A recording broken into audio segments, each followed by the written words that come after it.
Hello everybody, this is William Amzalag and I want to welcome you into our fourth episode of Jeunesse Longevity TV.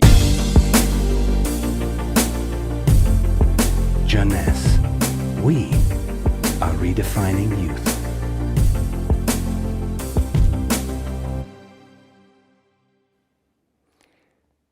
To be born is not a crime. So why should we be all sentenced to death? Is death inevitable? Well, you may be surprised to learn that aging and death has not existed forever. 4.5 billion years ago, a single cell came into existence. This single cell did not age. It had the capacity to divide indefinitely. But 3 billion years after, some of the cells started to form organisms such as worms, fish, and finally humans.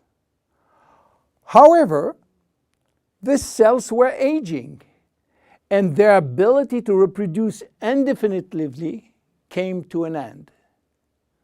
And today we know why. Those cells, we call them somatic cells, contain a gene that controls the production of telomerase. And this gene was and still is turned off. Without the ability to produce telomerase, the telomeres will become shortened and cells will die.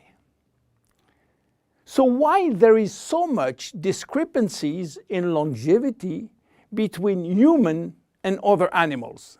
Let me give you some example. Have you heard about George? George is an American lobster which was born in 1869 and is now 140 years old. He was a sort of mascot in a New York restaurant and got released in the ocean in 2010. He's probably still alive. How come? Are lobsters immortal? Not exactly, but they do not die of old age because their telomerase is constantly turned on, so the cells do not die. However, they are sensitive to infection in their shell, and they may die from this disease. In Japan, koi fish are known to live very long.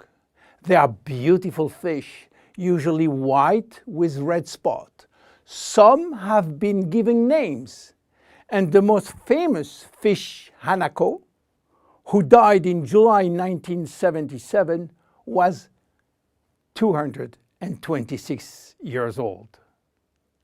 Some turtles also live very long, and one of them, Adwaita, from Seychelles, has lived nearly 250 years.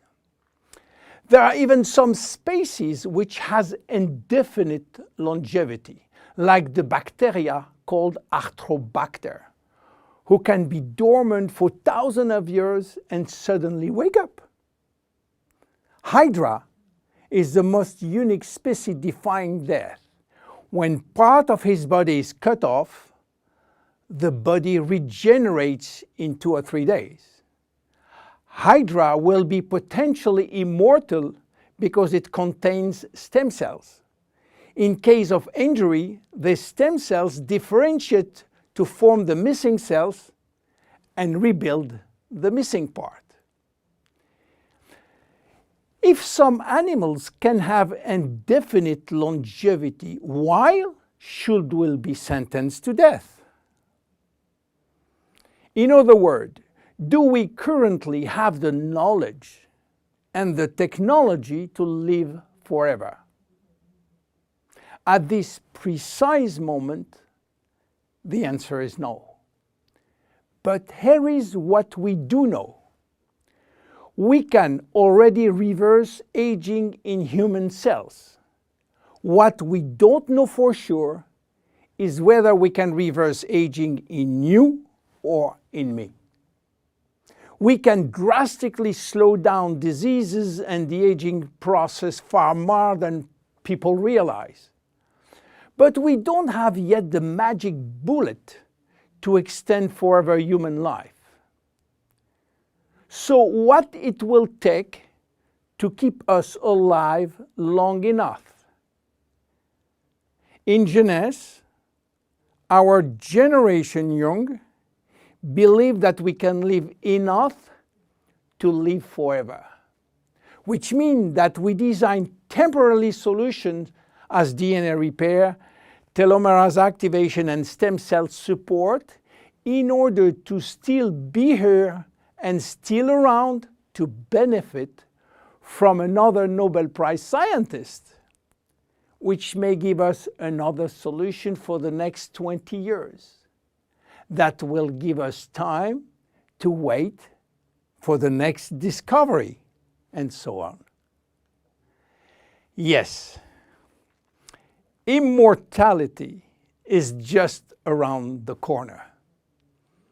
My name is William Amzalag, and I am Generation Young. See you at the next episode. Thank you. Jeunesse. We are redefining youth.